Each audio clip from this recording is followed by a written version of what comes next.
కెనడాకి Trump భారీ shock ఇస్తున్నాడు. తాజాగా తాను అధికారంలోకి వస్తే కెనడా నుంచి దిగుమతి ఉత్పత్తుల మీద భారీ సుంకాలు విధిస్తానని ప్రకటించి కెనడాని కలవరపాటు గురయ్యేలా చేసిన డొనాల్డ్ ట్రంప్ ఈసారి ఏకంగా కెనడా ప్రధానితోనే వెటకారంగా మాట్లాడారు. అమెరికా పర్యటనలో భాగంగా కాబోయే అమెరికా అధ్యక్షుడు ట్రంప్తో కెనడా ప్రధాని జస్టిన్ ట్రూడో భేటీ అయిన సందర్భంగా ఈ అనూహ్య సంభాషణ చోటు చేసుకుందని సమాచారం.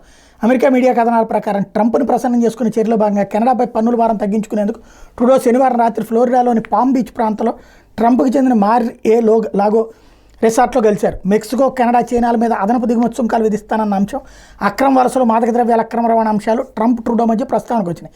పన్నులు పెరిగితే తమ దేశ ఆర్థిక వ్యవస్థ ప్రతికూల ప్రభావాలు తప్పవని ట్రంప్కి ట్రూడో స్పష్టం చేశారు. దీని మీద వెంటనే ట్రంప్ స్పందిస్తూ అమెరికా వాణిజ్య లోటు $100 బిలియన్ చేరువవుతోంది. ఇలాంటి కష్టకాలంలో మేము పన్నులు పెంచక తప్పదు. కెనడా నుంచి అమెరికాలోకి అక్రమ వలసలను అరికట్టండి, మాదక ద్రవ్యాల అక్రమ రవాణా అడ్డుకోండి, ప్రత్యేక దేశంగా ఉంటూ కూడా ఇవన్నీ చేయడం మీ వల్ల కాబోతే అంతటి భారీ పన్నులు తప్పించుకోవడం కోసమైనా అమెరికాలో 51 రాష్ట్రంగా చేరిపోండి అని ట్రంప్ వ్యంగ్యంగా చెప్పారట. దీంతో ట్రూడో నిశ్చేష్లయ్యారని వినికిడి. ట్రంప్తో వాగ్వాదానికి దిగలేక ట్రూడో ముఖం మీద కృత్రిమ వరకపోసారని అక్కడ వాళ్ళు చెప్పారు. కెనడా అమెరికాలోకి చేరాక 2 రాష్ట్రాలుగా మొక్కలైతే బెటరు, ఒక మొక్కకు ట్రూడో గవర్నర్గా ఉంటే ఇంకా బెటరు, 2 రాష్ట్రాలు ఒకటి లిబరల్ స్టేట్గా మరొకటి కన్జర్వేటివ్ స్టేట్గా ఉంటే బాగుంటుందంటూ ట్రంప్ మరింత వెటకారం చేసి పంపించారట.